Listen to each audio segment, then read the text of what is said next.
बहुत ज़्यादा ना तूफ़ान आया है, जो गुबार का तूफ़ान होता है ना वो वाला, तो बिल्कुल नज़र नहीं आ रहा कुछ भी।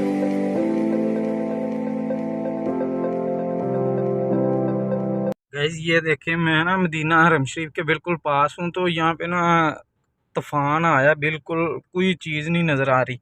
तो मैंने गाड़ी भी खड़ी कर ली है, तो इस वजह से रुका हूँ। अभी आगे की सूरत हाल भी आपको मज़ीद बताता हूँ।